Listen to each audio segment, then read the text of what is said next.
As well as being a bloody long time ago, 20 years to be exact, 1998 is generally considered one of wrestling's most important years. With ECW still making waves and WCW not yet totally falling apart, WWE were re-emerging as market leaders, and mainstream attention was through the roof. WWE launched dozens of new careers that year, so many, in fact, that for every fondly remembered mid-carder, there's another who went completely unnoticed. Despite the mammoth amounts of attention on the product, there were some surprising appearances from talent that flew well under the radar. I'm Andy from WhatCulture.com, and here are 10 wrestlers you didn't realise wrestled for WWE in 1998. But before we begin, don't forget to subscribe to stay notified. Ding, ding, done. Number 10. Kid KASH. A future WWE Cruiserweight champion, KASH didn't really click until he found his niche as a high-flying Kid Rock tribute act in ECW in 1999, but he worked 3 WWE shows the year prior. He did several enhancement spots in 1998, first falling to Taka Michinoku and Brian Christopher in singles action, before jobbing out to Christopher and his partner Scott Taylor as part of their obnoxious Too Much act. Though impressive against Taka, he unfortunately broke both ankles in the aforementioned tag match. This saw him sidelined for a year and his WWE tenure halted, though his eventual ECW comeback was exquisitely timed. Number 9. One Man Gang. The 38-year-old wasn't someone WWE wanted to highlight as they put the spotlight on youth during the Attitude Era, but he amazingly got a paying gig 8 years after his last appearance for the company. Having left for WCW in 1990, Gang farted around there for a while, but was back on the indie scene by 1996, although he did return to work a single WWE dark match in 98, putting Flash Flanagan over. It was strictly a one-time deal. The Big Oaf was a long way removed from the company's aesthetic at the time, and he eventually headed to ECW for a lengthy stay, putting young talent over. Number 8. The Sultan. An unwanted new generation era hangover, the Sultan was a character out of time among emerging talents like Steve Austin and The Rock. It was tough luck for the big man, who'd worked gamely as a head shrinker and a single star during WWE's leaner years. Remarkably, his sizable weight gain would contribute to his rebirth as Rikishi, an unlikely Attitude success story in '99. Still, the failed Sultan persona only worked a handful of jobber roles in 1998, falling to Flash Funk and Ken Shamrock before returning to the indie scene after failing to make the Royal Rumble match. Number 7. El HIJO del Santo. A lucha libre icon, Santo was 25 years into his career when he made his WWE debut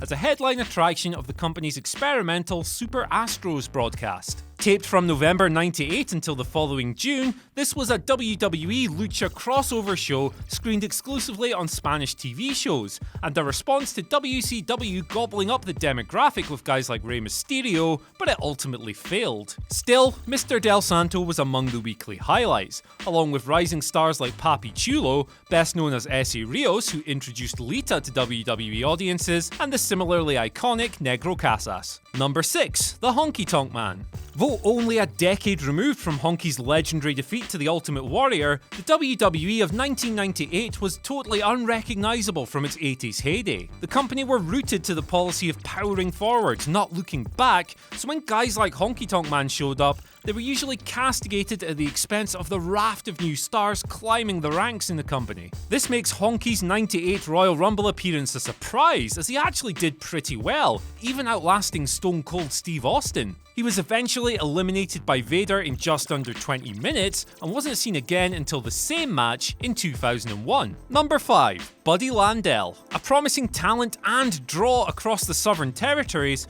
Buddy Landel's career was ultimately hamstrung by his inability to quash personal demons, but he was once set to dethrone Ric Flair as NWA World Champion in 1985. He sported a Nature Boy persona akin to Flair and Buddy Rogers, and remained steadily employed in wrestling until well into the next decade, with his second WWE shot coming in '98. Landel worked a sole dark match that May where he lost to Edge. He was brought back as a fall guy for Triple H less than a year later, but this would prove to be his final bout with the company.